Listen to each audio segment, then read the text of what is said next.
Buenos días, buenas tardes, buenas noches, bienvenido, bonjour, bon après-midi, bonne nuit, bienvenue. Good morning, good afternoon, good evening, good night, depending on which part of the world you might be tuning in from. Welcome to day 3 of RP21 under the theme, Building Resilient Economies in the Americas and the Caribbean. The last 2 days have been insightful and informative, and we can expect to see that today as well as tomorrow, which is the final day. I am Dr. Terry Carell Reed, pleased to serve you as host over the 4 days. We're coming to you live from the Jamaica Conference Center in Kingston, Jamaica, where we're right in front of the waterfront, the Kingston Harbor, which is the 7th largest natural harbor in the world. We wish you could have been here with us, but we are glad to have you online as well. Those of you who are viewing on the Hopin platform, the RP21 webpage, YouTube, Twitter, Facebook, wherever it is you're watching, we thank you so very much for your viewership as well as your participation. So let's get started with Parallel Session 6. The title, Local Governments, Environmental Management and Disaster Risk Reduction, Addressing Multiple Hazards and Supporting the Most at Risk. The organizers are Government of Jamaica, the Caribbean Disaster Emergency Management Agency, or CDEMA, the National Unit for Disaster Risk Management, Colombia, Pan American Health Organization, PAHO, and the UN Environment. The esteemed moderator for this parallel session is Yuri Shakalal, Senior Specialist, Natural Disaster and Risk Management, Inter-American Development Bank. Please welcome him and our panelists.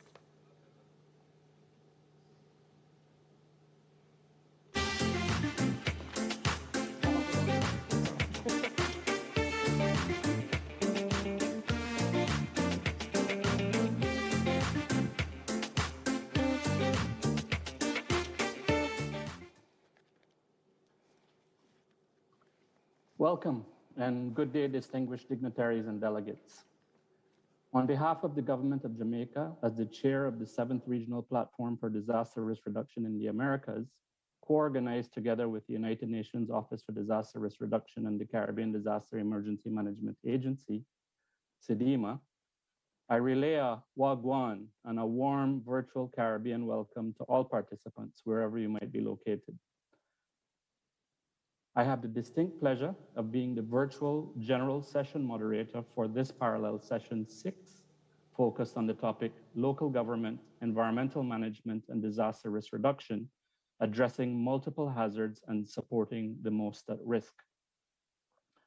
Our session has a wide scope of content and is quite compressed, and as such, before I outline in summary the objectives, relevance, and structure of the session, I remind and ask that key presenters and panelists honor as best they can their allotted times in order that we can cover the ground expected efficiently. I believe you would agree with me that the true front lines of where most of natural hazard, climate change, and more recently, COVID-19 global pandemic impacts is significantly felt is on the ground at community and local levels, often by the most socially and economically vulnerable populations. Here is where the rubber really meets the road. Specifically, with respect to objectives, the core of this session seeks to, 1, explore just how the convergence and manifestation of multiple environmental, climate-related, and biological hazards, example, coronavirus-induced health impacts, are being situationally and contextually managed using a multi-sectoral approach at national and local levels. What are the challenges and what can we learn for future pandemics and other disasters? Another objective is to identify common actors and best practices for the advancement of the Sendai Disaster Risk Reduction Priorities 1 and 2. That is, understanding disaster risk and strengthening disaster risk governance to manage disaster risk. The idea here really is to identify best practices that can be shared, adapted, and replicated by countries within the region or even at a regional level. A third objective is really for us to promote the exchange of experiences between different countries and regions that have successfully integrated disaster risk reduction and climate change adaptation into local government and the management of environmental systems. From the narrow perspective of purely personal observation, we are either A, conditioned or more capable to better prepare, respond, cope, and manage, or some may argue correspondingly desensitized to B, underprepare, based on the frequency of hazards we most often experience. Some may argue that while intersectoral governance structures attain and exist within the conceptual design of our respective national DRM frameworks, that their optimization in actual operational practice or functional practice at local levels can be quite challenged. I believe that we have to better recognize this and seek to rapidly change our operational performance. It mirrors our existential choice at the global level, climate change. We either adapt or perish. Over the past 2 years, the world has witnessed just how COVID-19, often exacerbated by the concurrence of climate-related extreme events, natural and man-made hazards, had led to devastating economic, direct and indirect impacts on health, social and economic and financial systems, including accompanying social unrest, while cascading across sectors and countries, either triggering or threatening partial or total system failures. In terms of relevance, fundamentally, the session is seeking to advance our understanding of how coherently best at a local governance level to address multiple cascading hazards that are capable of precipitating systemic failure risk for the most vulnerable. In terms of structure of the session, in summary, we have a feature address by our key presenter, Honorable Homer Edward Davis, Minister of State in the Ministry of Local Government, Rural Development. We have a short video sharing some recent regional experiences. We have a roundtable moderated by Mr. Robert Hill, CEO of the Kingston and St. Andrew Corporation. And we have, which features panelists, mayors from Colombia, Trinidad and Tobago, Jamaica itself, along with parish level disaster coordinators for municipal corporations. I'd like to mention that we also have running, and I encourage you to log in. Those of you in Jamaica may see a QR code, and those of you online may see an access button to the survey within your interface right now. And I'd encourage you to actually complete the survey, because we'll come to at the end of the session, we'll come to try and look at the responses to those questions. But before I go on, and before I invite the Honorable Edward Davis, Minister of State, to deliver the feature address, a few words of short introduction of the Minister. Minister Davis is an experienced politician who is consistently agitating for the development of his constituents and wider Jamaica. He is the Member of Parliament representing the constituency of St. James Southern. Amongst his many achievements, the Honorable Minister has previously served as Councillor for the Cambridge Division, the 17th Mayor of the City of Montego Bay, and the Chairman of the St. James Municipal Corporation. He has also functioned as the Director of the Montego Bay Chamber of Commerce and Industry from 2000 to 2006.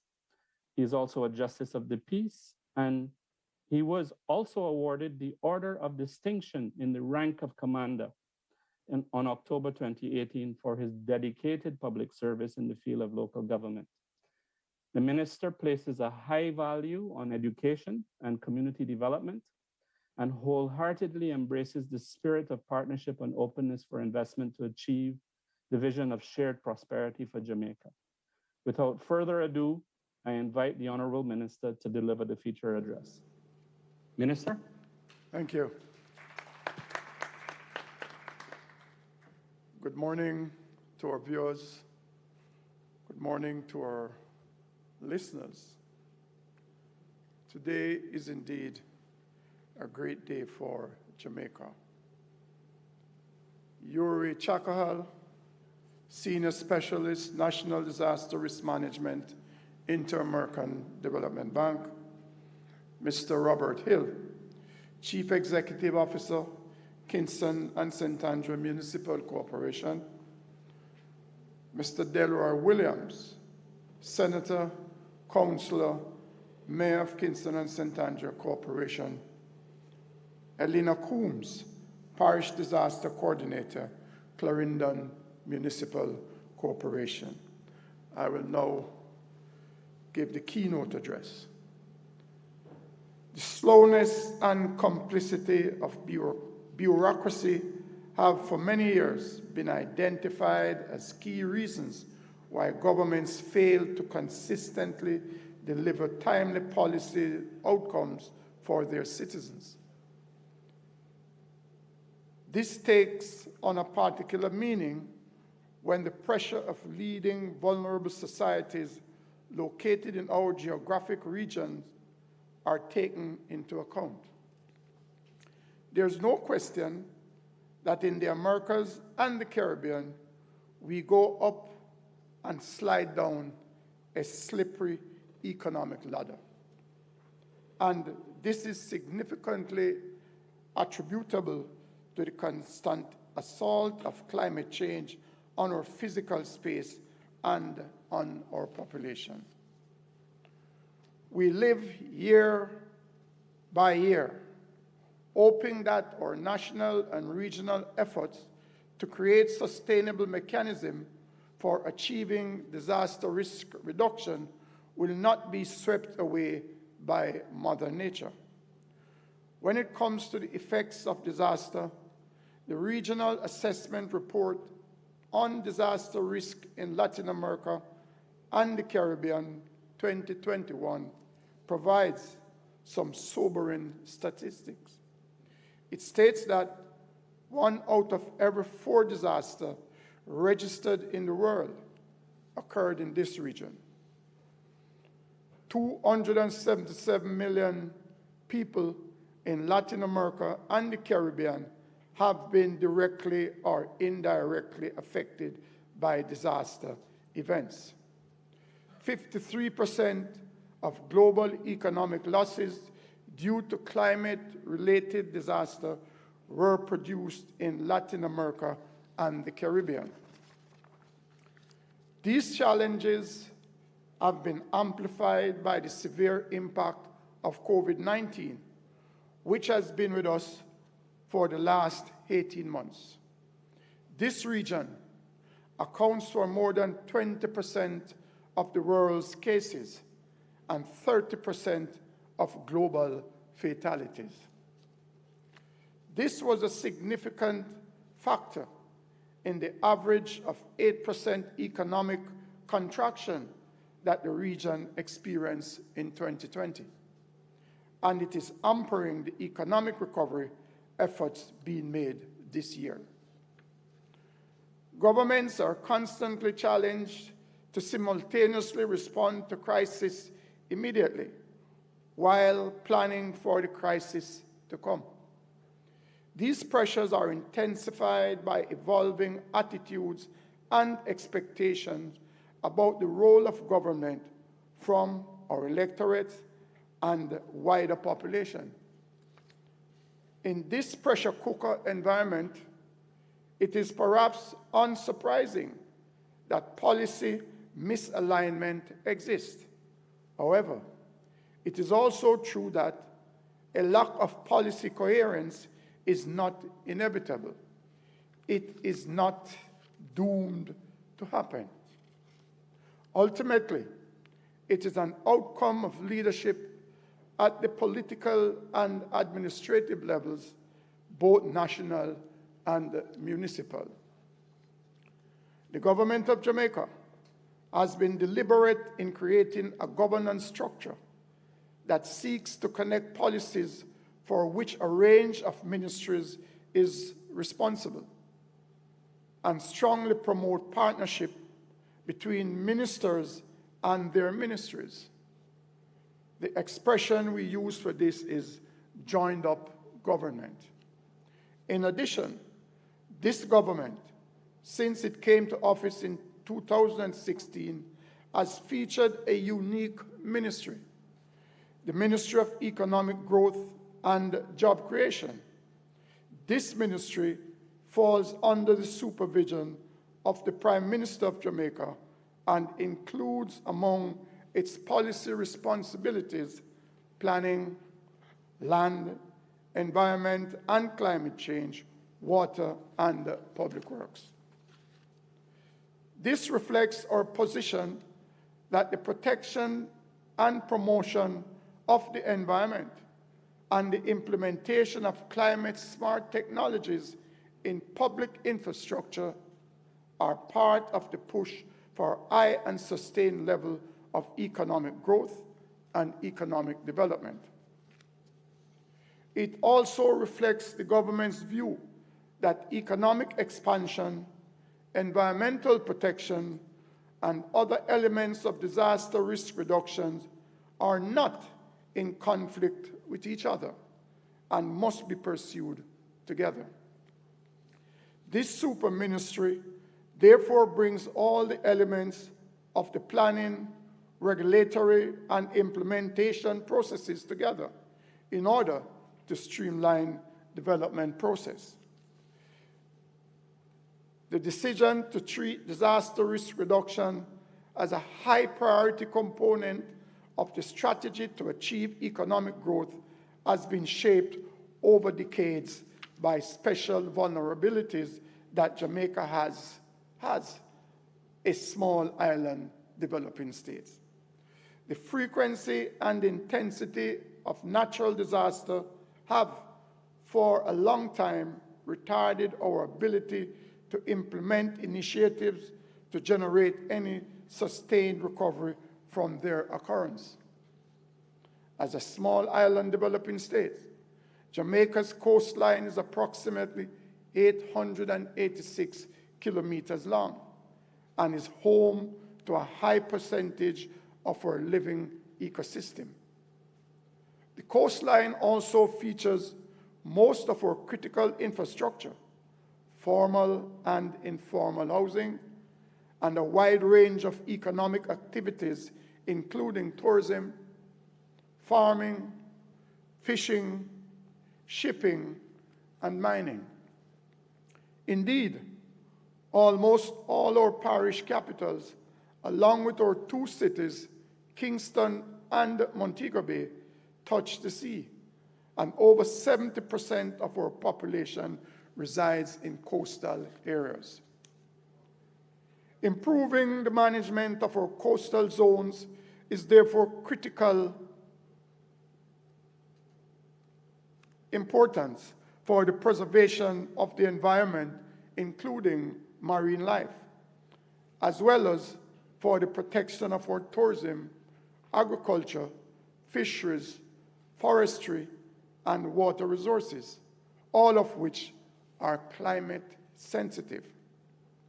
It is for these reasons that the government has initiated coastline protection projects, such as the Montego Bay Waterfront Protection Project, which seeks to reduce the loss of beachfront acreage to coastal erosion, and to protect valuable coastal resources along the Montego Bay waterfront and marine ecosystems in the area. In addressing these and other realities to achieve disaster risk reduction, the government has worked to ensure that the development and environmental protection policies that individual ministries are expected to implement coverage in order to have maximum impact.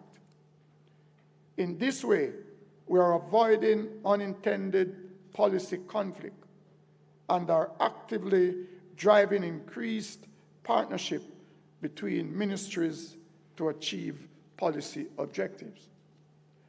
At the level of central government, active partnership between ministries is constantly pursued in order to achieve shared objectives. The Ministry of Environment and Housing, which is responsible for national water supply, partners with the Ministry of Local Government and Rural Development, which is responsible for minor water supply.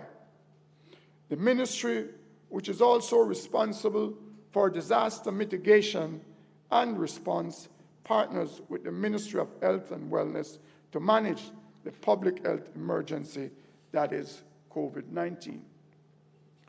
The partnership between central and local government is even more important when we examine the most effective ways of achieving an integrated and sustainable approach to disaster risk reduction.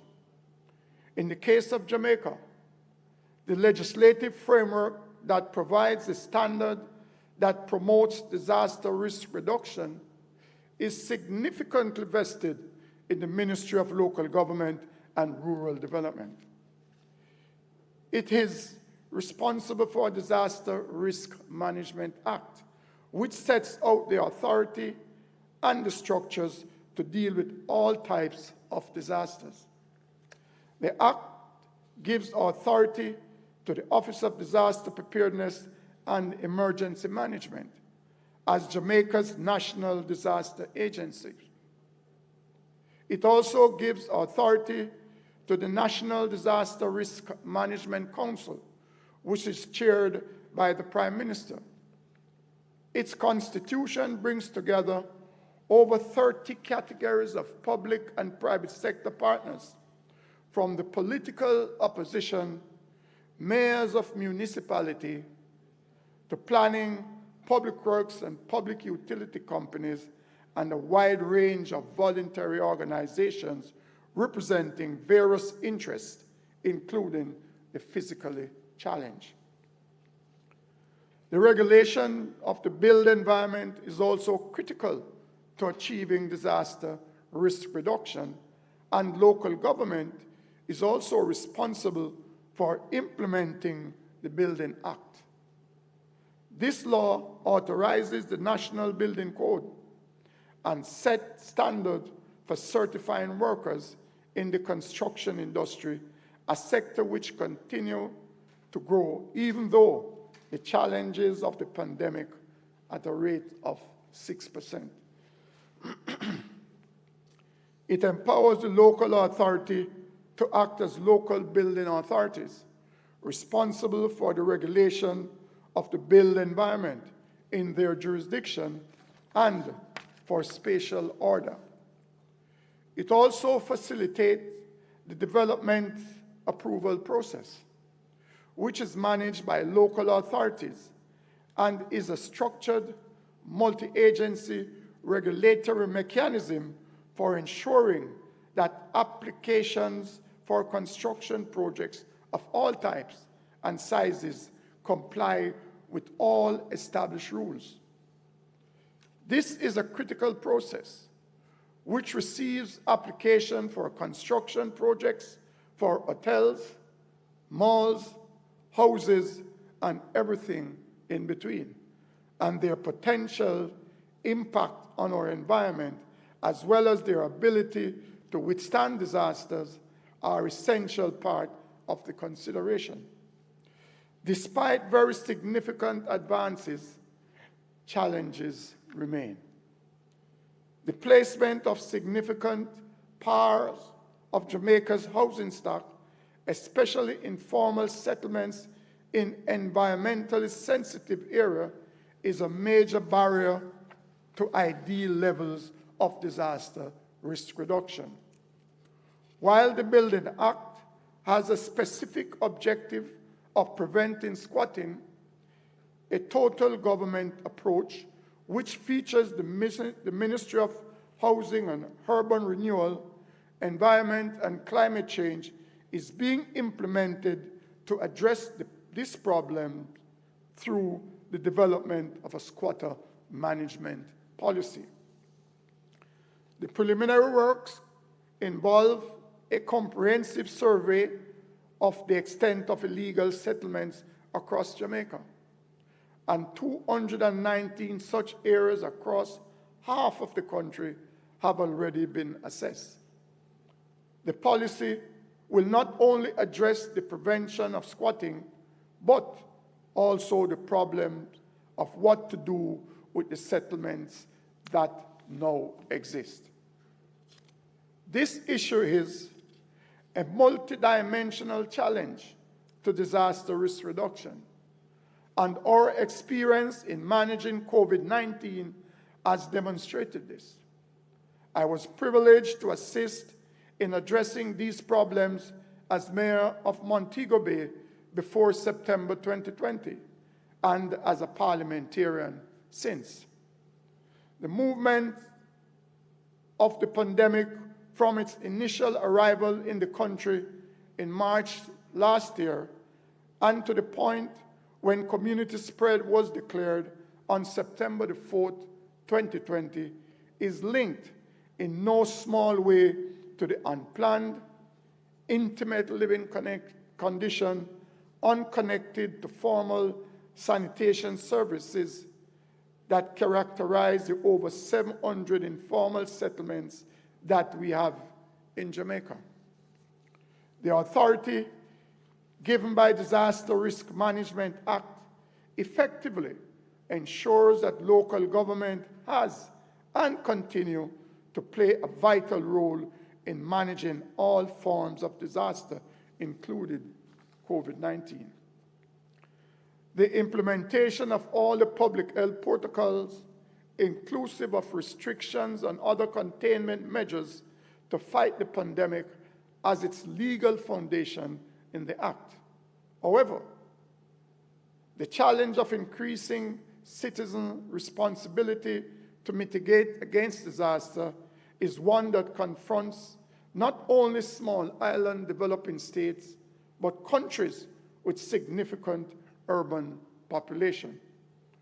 We need to consider the role and the total impact of the failure of personal responsibility in maintaining and increasing community and national vulnerabilities, and the educational strategies and tactics to address this in the short to long term. It is a reality that nations are not ultimate unit of cooperation. Overcoming the challenge and achieving citizen involvement in disaster risk reduction to ensure the maximum effectiveness of the effort of government will ensure that the scale of disaster mitigation and of building back better will be far less daunting than they are at present. Thank you very much.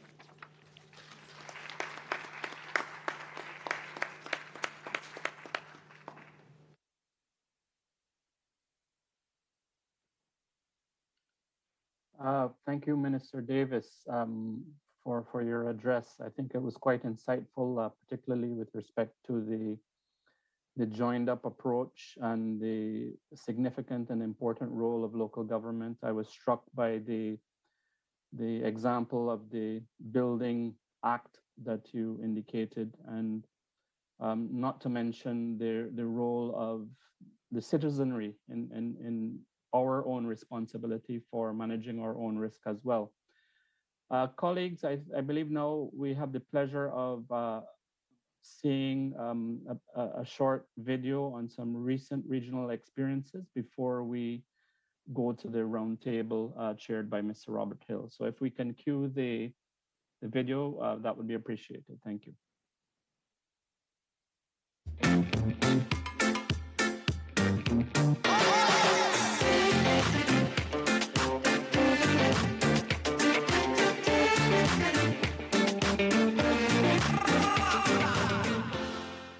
Good day, my name is Mikhail Johns, and I am representing the Ministry of Local Government and Rural Development for Jamaica, MLGRD.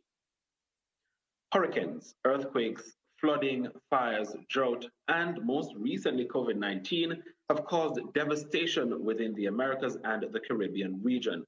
Disasters have claimed thousands of lives and have caused major disruption in our development, especially our economy. The effects of a disaster in terms of deaths, losses, and damages are large, but we need to remember disasters are not natural. They are the result of human actions and decisions. The effect of disasters depends on three variables: hazards, exposure, and vulnerability. Combined, they constitute risk which in our context is increasingly related to climate change.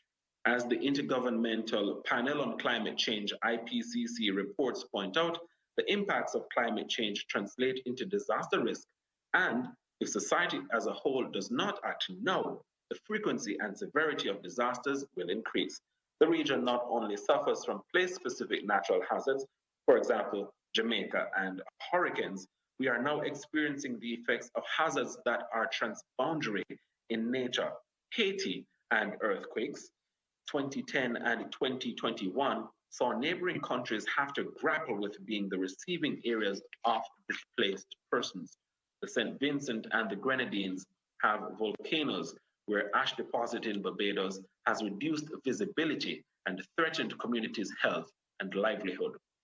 Guyana has floods, and dust moving from Africa has darkened the skies of Caribbean countries, increasing the risk of persons with respiratory problems.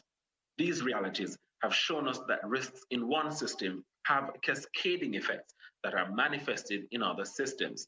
As we have seen in the COVID-19 pandemic, the complex nature of risk requires us to look at the interrelationship between the urbanized world and other natural social systems. Traditionally, efforts were placed on specific climatic and geophysical hazards that countries in the region are prone to, and often disaster risk responders, DRR, were used to responding to one hazard at a time. Today, we are in a multi-hazard environment where first responders face multiple hazards that are complex, or emerging hazards such as COVID-19, which are having an impact on the socioeconomic development of the countries across the Americas and the Caribbean. The challenges of managing the pandemic and the impacts of climate change have made two issues evident. The need for policy coherence amongst DRR, environmental management, climate change adaptation, and development policies, as well as the key role of the local government in supporting cohesion and sustaining DRR, climate change adaptation, CCA, and environmental interventions. And also moving forward to reverse the negative dynamic that we have generated with nature, the region must rethink and innovate their national and local policies. The region is compelled to re-examine the way it deals with systemic risk, national strategies in the quest of achieving strategic coherent planning and implementation at the national and local level. Learn from the challenges national and local levels face in responding to climate-related hazards while responding to COVID-19 and creating a seamless, successful integration of DRR actions into local government and environmental systems. Promote local and community response as a necessary step to unearth the underlying risk factors and response capabilities existing at the local level, while capitalizing on the benefits of ecosystem-based approaches, which contribute to building resilience to disaster risk and climate change. The region is cognizant that achieving coherence requires an interconnected approach supported by multi-sectoral and multidisciplinary efforts which are aligned to the Sendai Framework, Paris Agreement, Sustainable Development Goal, as well as each national adaptation plan. Also, that it is essential to advance the role of the local government and supporting sectors in providing incentives, nature-based and ecotourism solutions, as well as opportunities that support an integrated and sustainable approach to achieving DRR in the context of development decision-making and investments and environmental management. Disasters cause annual 314 billion US dollars in losses in the built environment alone, and climate change is expected to drive these losses even higher in the coming decades. Therefore, it is vital to enhance the role of local government, environmental management, and environmental sustainability as avenues to strengthen DRR in building resilient economies, and also to move towards securing investments in disaster risk reduction and resilience building to safeguard sustainable development and economic continuity of urban communities. Taking measures to reduce and prevent the effect of disasters is something all territories have to consider, regardless of size, population, or location.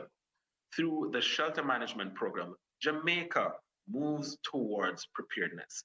With a total of 867 shelters across the island, Jamaica is committed to temporarily house persons who may be impacted in a disaster event or live in vulnerable locations and have to move to a shelter before the impact of a hazard.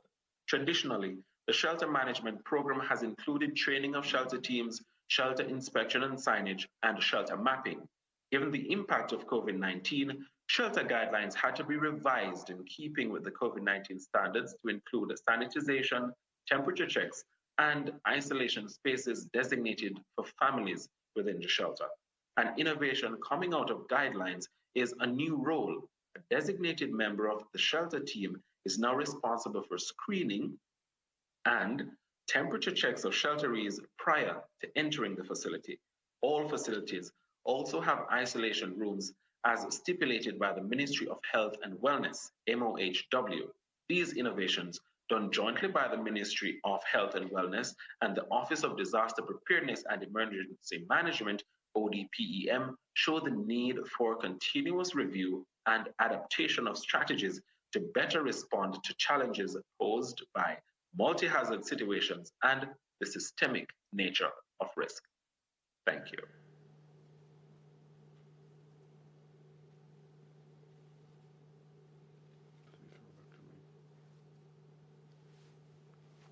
Thank you very much, and I will expect that Yuri would have thrown back to me, but thank you, Yuri.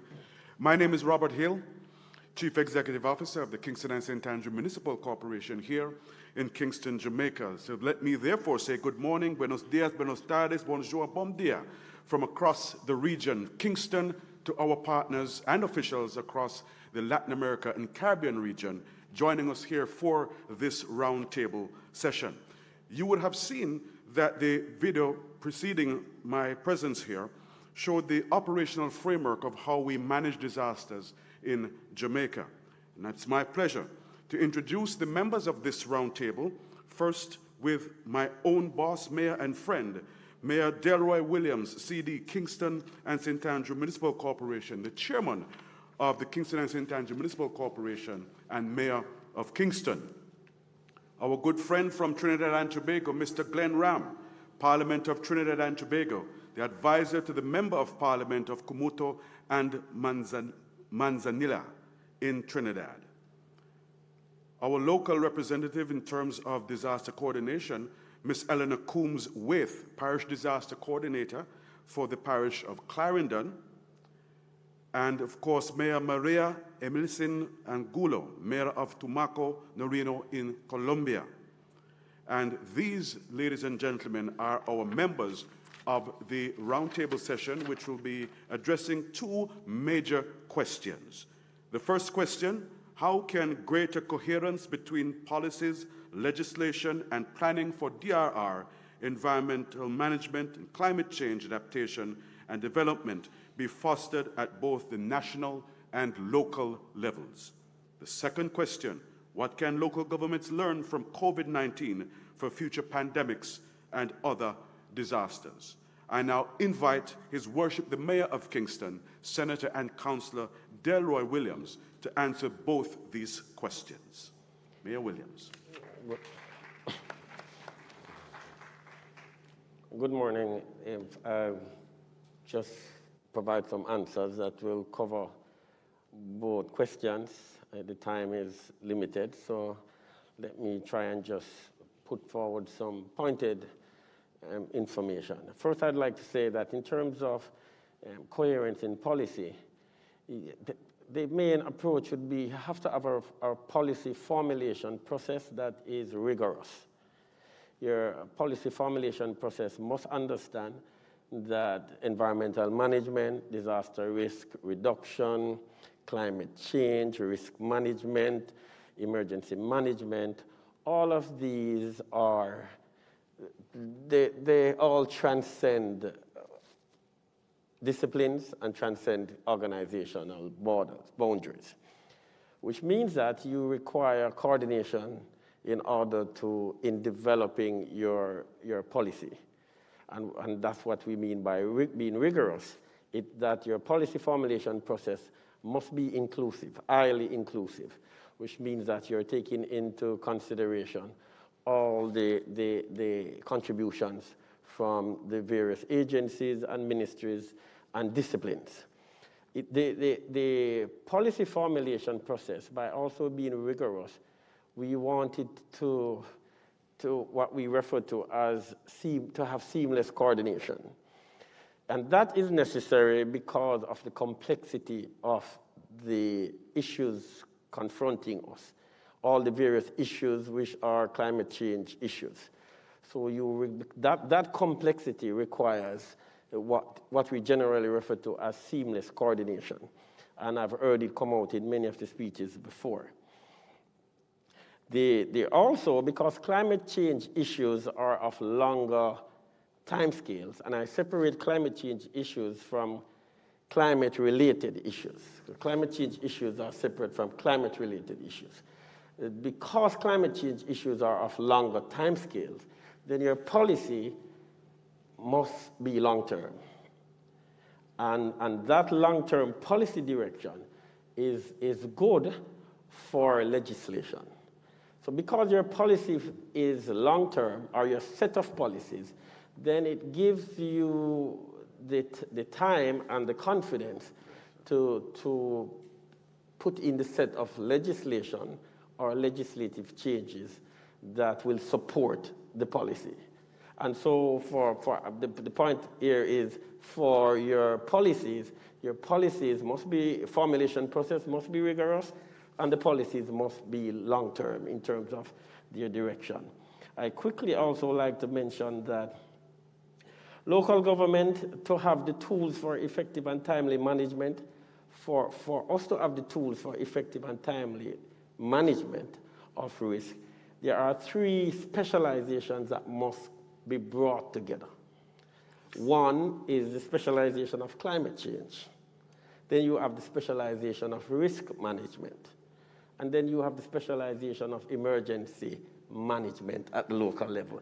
These are 3 separate specializations that must be brought together if you are going to have the timely and efficient management of issues relating to climate change. Now, the question then is, how do you bring these together? Well, such a complex process can't be delved in here, but I would summarize it as follows, easily, that it requires will, understanding, policy, and last and very important, funding. Yes. And so that is very important to bring these set of specializations together for your approach to be effective. The final point I would like to make is that climate change is becoming an emergency management issue. Yes. Previously, it wasn't. It is becoming an emergency management issue. And a key component of developing an emergency management program at the local level is your hazard, risk, and vulnerability assessments. A particular problem you might have is that local government managers, emergency managers, or municipalities are used to operate in terms of risk at shorter timescales. And therefore, because you want to now include climate change issues within your hazards, your hazard and vulnerability assessment, you have to now think in longer timescales. And that is an issue that must be emphasized at your local level so that your assessments, your hazard, risk, and vulnerability assessments do include the climate change issues. And so the point is to have that, your emergency managers have to begin to think long-term. Thank you very much. Thank you, Your Worship. You have certainly set a very high bar, hard act to follow. And so we very high bar, hard act to follow. And so we really have been enriched by the contribution in terms of how you have responded to these very complex issues presented in these two questions. I now invite Mr. Glenn Ram, former Mayor Glenn Ram of the Trinidad and Tobago, to bring his contribution in response to these two policy questions.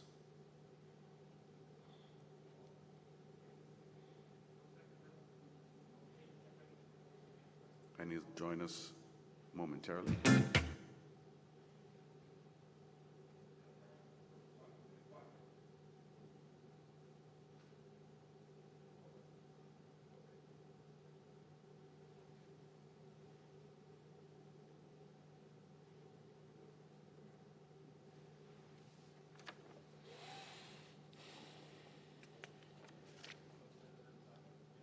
Mayor Ram on? It's coming up? Okay, great.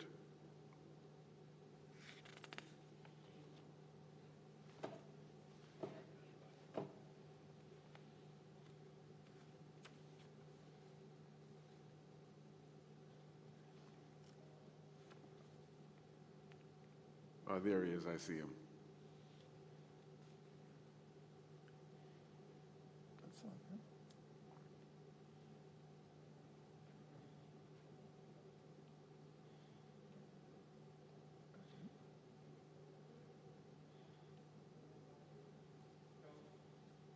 There you are, Mr. Glenn Ram from Trinidad and Tobago. We welcome you, sir. And we are now anticipating Ram, you're a live. response to your questions. You go right ahead.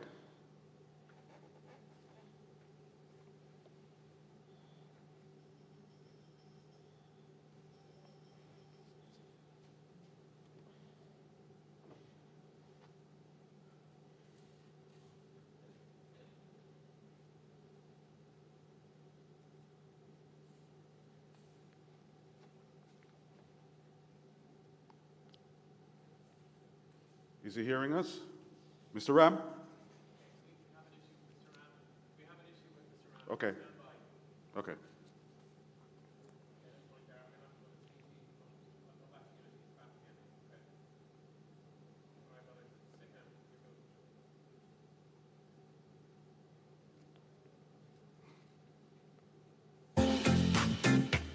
We'll stand by for Mr. Ram.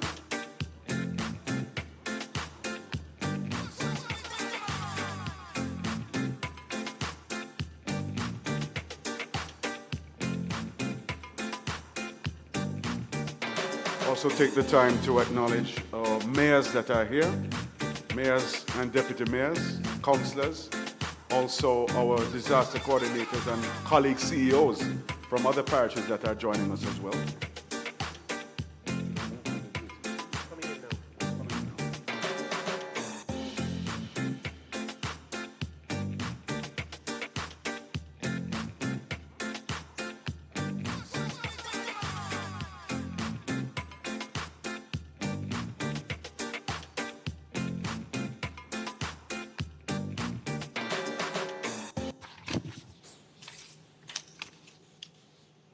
Hi, Kitty. Good morning to all.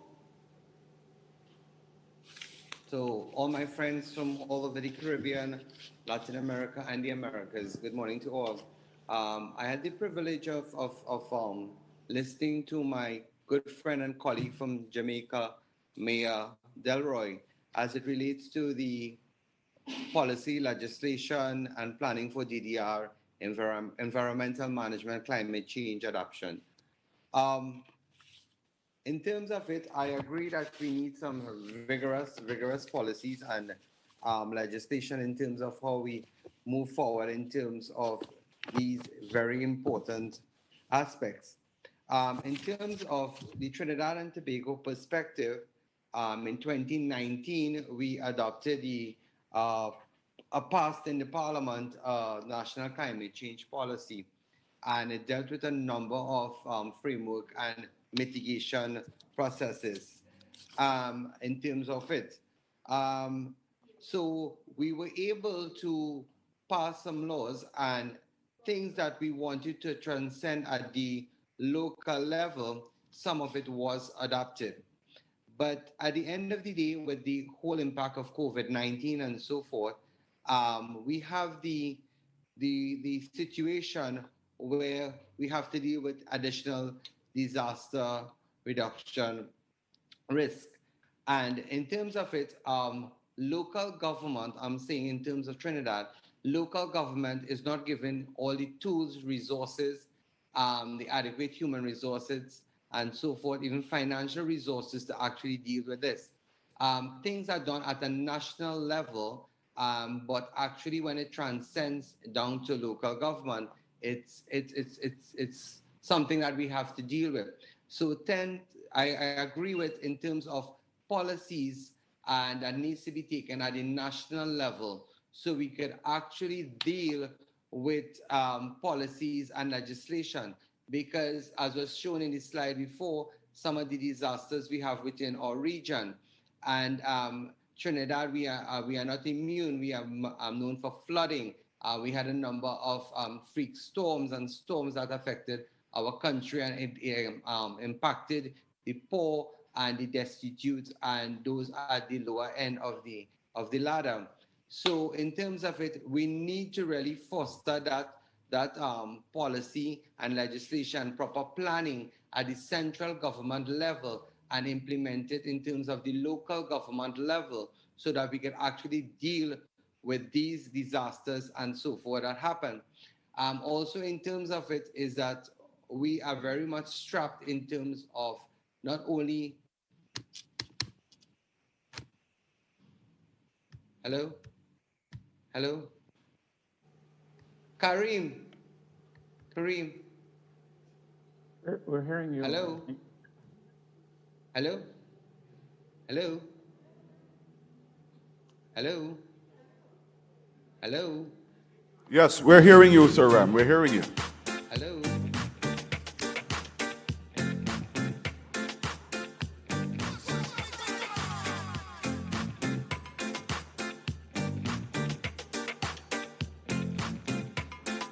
This may have been a temporary audio problem. We'll fix that right away so we can continue with Mr. Ram.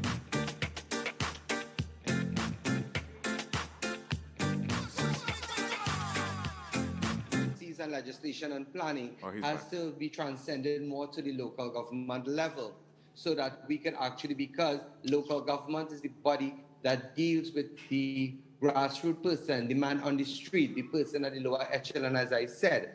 So in terms of it, we really have to work on these. Yes, we might have policies and legislation that have been passed, but has it been transcended to local government?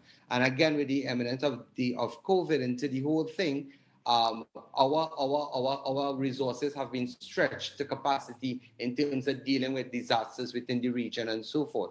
So I am in support that we really need to foster these policies and get proper legislation and really have that twinning, so to speak, of the national level, at the national level, transcending to the local government level so that we could really deal with disaster and the disaster risk reduction within the region. As I said, because we are not immune in Trinidad, we have dealt with a number of issues that affected this country, and so people lost their lives and they lost their livelihood and so forth. And the thing about it too is that, just to detail a little bit, is that in terms of it, we are looking in this country that in terms of the agricultural sector, this is one of the sectors, and because of this whole issue with climate change and disasters and so forth, this has affected us a lot in our country. So we really need to foster and get that policy and get legislation in place and get that coordination so that we could really foster and deal with the issues that affect countries like ours and the region as a whole. Thank you very much, Mr. Ram. From Trinidad and Tobago, please let's give him a round of applause. And as we move on with this roundtable discussion, it's my pleasure to introduce a local practitioner here in Jamaica. She is Mrs. Eleanor Coombs-With, the Parish Disaster Coordinator for the Municipal Corporation of Clarendon. Mrs. With, over to you. Thank you, sir, and pleasant good morning to everyone. In attempting to answer these two questions posed, I want to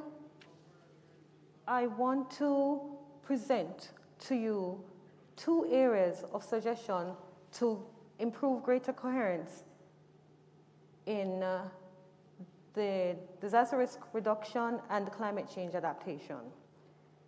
They are improved coordination and strengthened financial resources, and mainstreaming climate change adaptation and disaster risk reduction principles in our daily operations. Institutional entities with the responsibility to coordinate often do not have or are limited to implement and fund various projects and programs outlined by policies, especially at the local implementation level. It is critical that the human, technical, institutional, and financial capacities are strengthened so that these policies, standards, and regulations are effectively coordinated and enforced.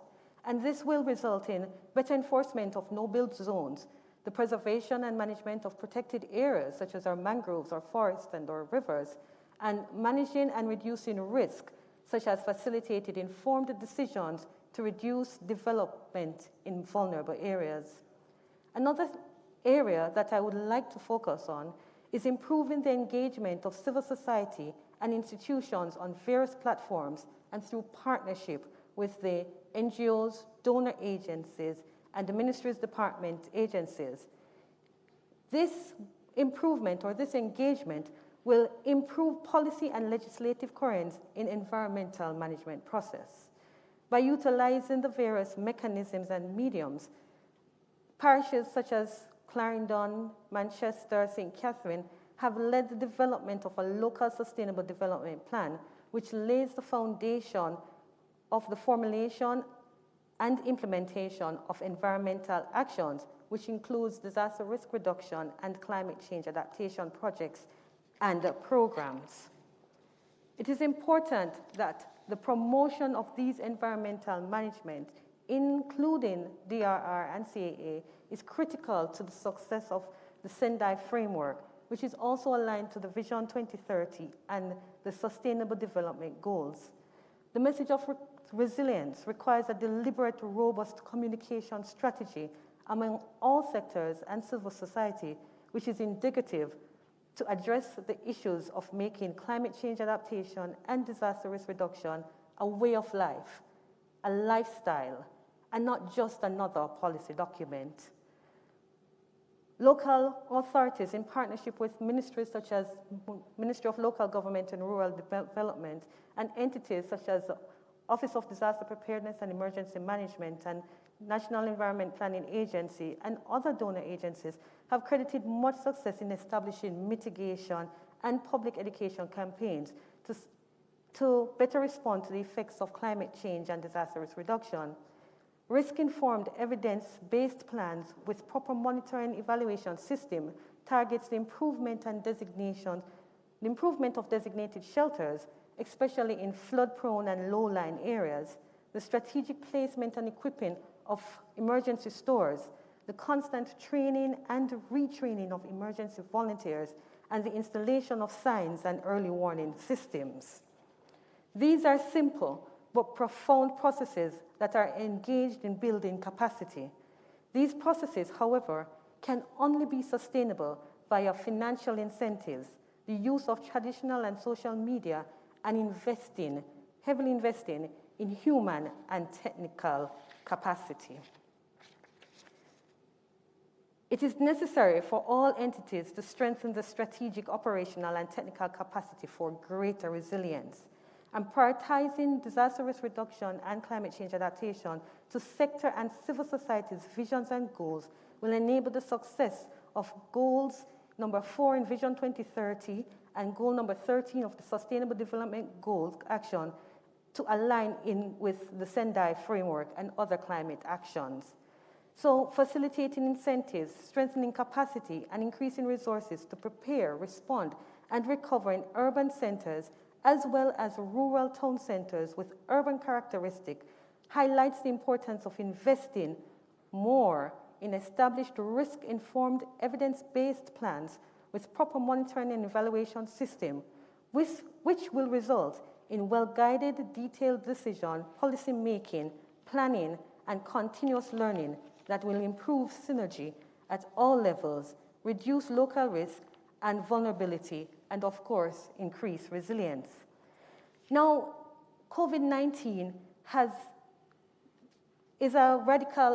come with radical uncertainties and caused trauma worldwide. And municipalities are therefore mandated to manage other emerging hazards while maintaining or managing this pandemic. It is therefore critical that proper assessment and planning, utilization of resources, sensitizations, and simulations be effectively implemented to adapt or aptly respond to an event.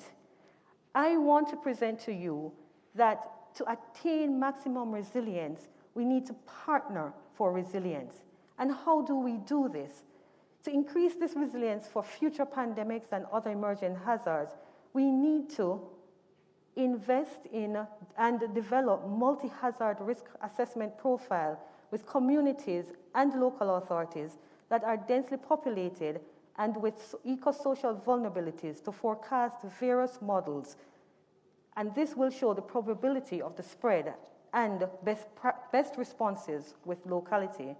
We also need to strengthen partnership and establish networks to train, assist, and support persons in the parish, especially to the vulnerable population, to include psychosocial support system, and establish and maintain multi-level coordination, a bipartisan committee, and that was practiced in Clarendon, to include relevant key stakeholders to establish proper decision-making for real-time issues, policy for necessary intervention, and crisis management.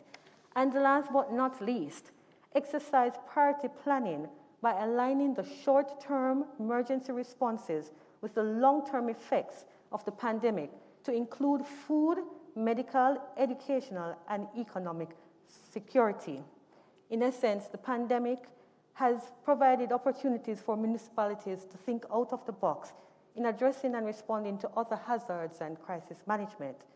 It is therefore essential for local governments to practically engage all key stakeholders through consultations for better and efficient multi-coordination and cooperation to achieve resilience. Thank you. Thank you very much, Mrs. Wyeth. Very comprehensive response. Let me invite now Mayor Maria Emilsen Angulo, Mayor of Tumaco, Nariño in Colombia.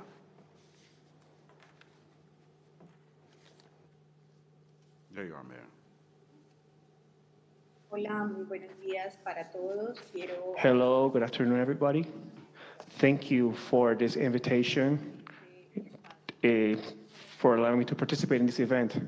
In regards to the first question, in regards to what could be done to give better coherence in the aspects that were seen today.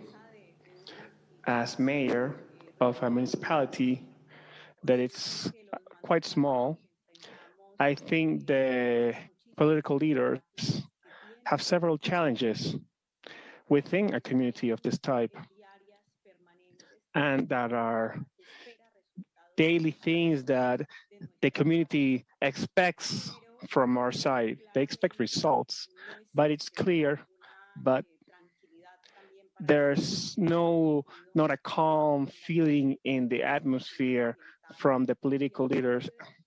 And besides the problems that we see, we have several economical deficiencies. There are also some problems that we see and that are real, and that sometimes we are not well aware of them, such as these emergencies that arrive at an unexpected moment, and we have to face them. So in this sense, I consider that there's a need from the governments at a national level, especially in Colombia, my country, and of other countries. We need them to understand, to begin to understand this exercise of emergency, not like every 4 years, that every 4 years there's an election and new political leaders come. I think that once and for all, and assisting these challenges that we face, and not only this one, but other challenges we see in the country, we need to understand what planning really is. If we manage to planify in our lands, not in 3 or 4 years, but at 20 years, this will lead us in one way or another to do a conscious exercise, a responsible exercise. And in this moment where we take the decision to do this exercise of retrospective, this must be an exercise that involves the citizenship to think in the risk management that they have. And they also need to project the actions in the short and long term. When these plans exist that are mandatory for 20 years, the governments that arrive that may seem responsible or irresponsible in regard to these topics will not be able to decide if they want or they do not want to assist the risk management issues, but they'll have to do this mandatory because there is already a roadmap established. And besides this mayor will arrive to continue the mission that is already established. And in my way of seeing, also changes need to be done that allow the citizens as well as the legislators to control and to manage those political leaders and to have an annual assessment of their government. And depending on their assessment, if that will show if they are able to continue or not. And this will depend, it depends to how they have administered that risk management. So I'm convinced that the tool, the most important tool above everything in regards to achieving the coherence, because most things have already been established. Most people know what we have to do here. What we need is political will from the political leaders in force at the moment to understand the risk, and also a citizenship that is empowered and is able to control and do follow-up, because sometimes we dedicate ourselves to deal with the daily problems, the streets, the parks, but when we have disasters such as this one, we are seeing like a surprise. And we don't attend them, we don't assist them just when they come, so we are not prepared for them. In regards to the second question of what we have learned, or what COVID has taught us, and of course, other disasters, after we dealt with this survey, I have several things I've learned, especially the management of risk. We need to be cautious. We need to be calm when we deal with these problematic issues in order to get out of the storm. And that would help us to have better decisions in regards to all the decisions that we have to take. And probably the most important lesson is the institutional work. We need to sit with all the entities and organizations, government, private sector, community, to organize and to plan. And this is very important in this exercise. And in regards to the emergencies, the assessment and the control needs to be done daily. We organize ourselves with local authorities and we do follow up to what we have done previously. And I think an important aspect is to define in the middle of the emergencies the decisions and the solutions, the structural decisions. Several political leaders, we give groceries to people, we deal with daily problematic, and we spend a lot of investment in those type of situations to order to assist the populism and the citizenship. But we also need to stop for a moment and think that maybe some of the decisions that we need to take are not so populist. We need to strengthen our health organizations, we need to deal with structural problems within our communities where the most important experience is to create a diagnosis in each territory to identify the risk that we must assist in the future in health and natural disaster and some other things that are existing of different locations and begin to work on those things so we can prevent ourselves and protect ourselves from future pandemics. And that way we can reduce the death toll and defend the citizenship in our communities. Thank you very much. A round of applause for Mayor Maria Emilsen Angulo, Mayor of Tumaco, Nariño in Colombia. Thank you very much, Mayor. And it has been our pleasure to be the host of this roundtable discussion. We certainly derived very rich information and instruction from the discussions and responses that were had from our panelists. A quick rundown of the development of primary legislation, the greater focus on climate change and issues at the national and local government level, and how those affect each other, the specifications in climate change, specializations in climate change, risk management, and disaster management, and through involved training and exposure of specific funding. Funding is very important to transcend meaningfully through the local government system. We must critically assess the effects of climate change on agriculture and manufacturing in small island developing states especially, the enforcement of no-build zones, protection of sensitive environmental areas, and robust communication strategies through public education. We should partner for resilience in COVID-19 and offer necessary psychosocial support. Results must be measurable and learnable.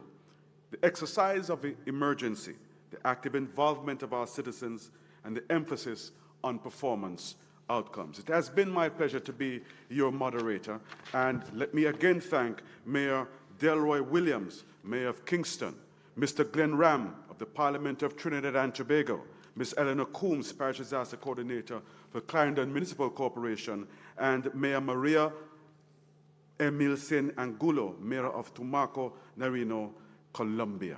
I throw back to Yuri, our general host, for this parallel session 6. Thank you very much.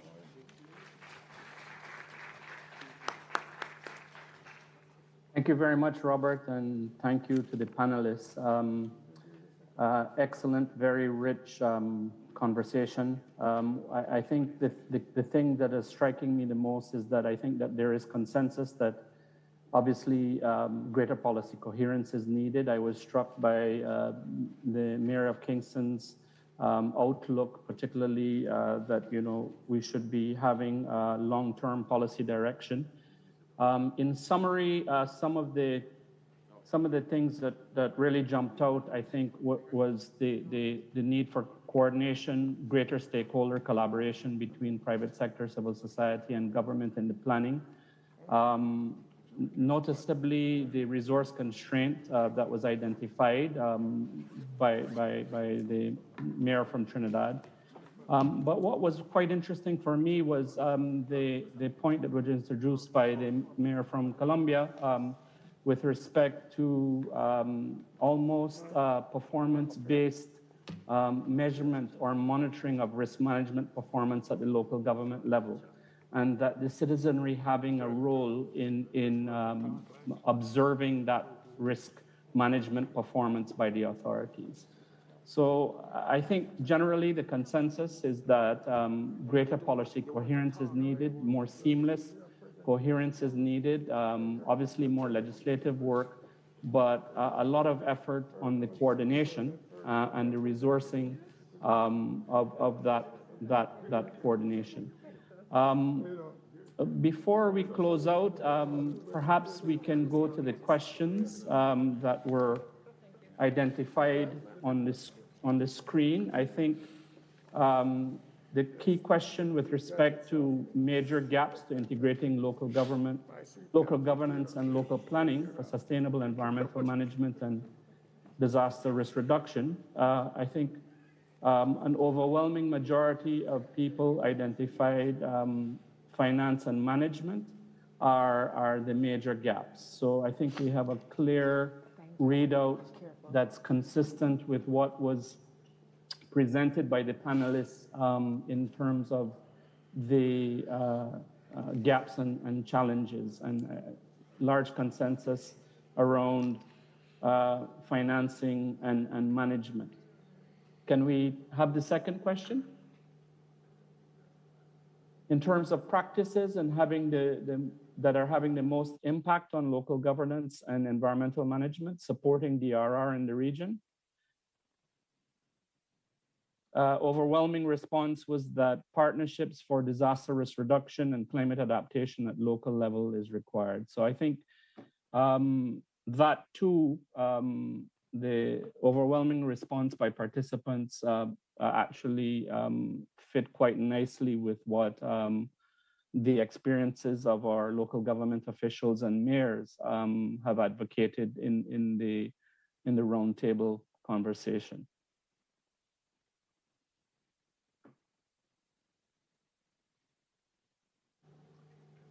Okay, well, I think it's my pleasure to be able to say thanks to everyone for their participation and their contribution. I think we've had a very rich discussion, and I wish to thank all of the contributors to this discussion. I know it was compact and a lot of ground to cover in a short space of time.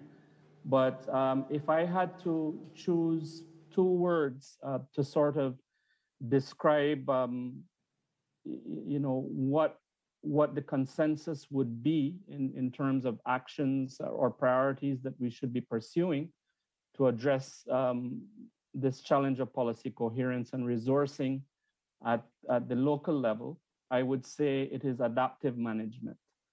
So that we have to be cognizant that while we need policies, we also need the financial resources, we need the coordination, we need the leadership to give effect to this. And in the back of our minds, we should all be thinking about adaptive management based on the scenarios and the almost sort of cascading scenarios confronting us. With that, I'll close. So thank you very much for your participation and your attention.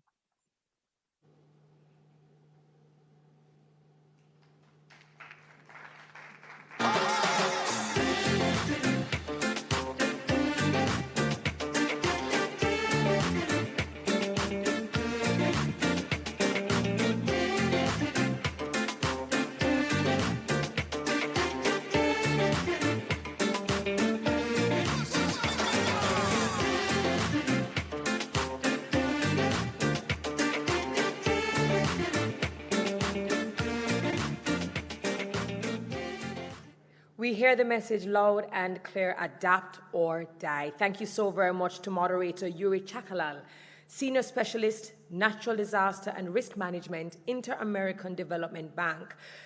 He was in charge of the Parallels Session 6, and I'd also like to acknowledge Robert Hall, who was the roundtable moderator. I'd also like to acknowledge the moderator, Lisa Mariana Hernandez Betancourt, Regional Lead for Americas and the Caribbean, Global Network of Civil Society Organizations for Disaster Reduction, GNDR.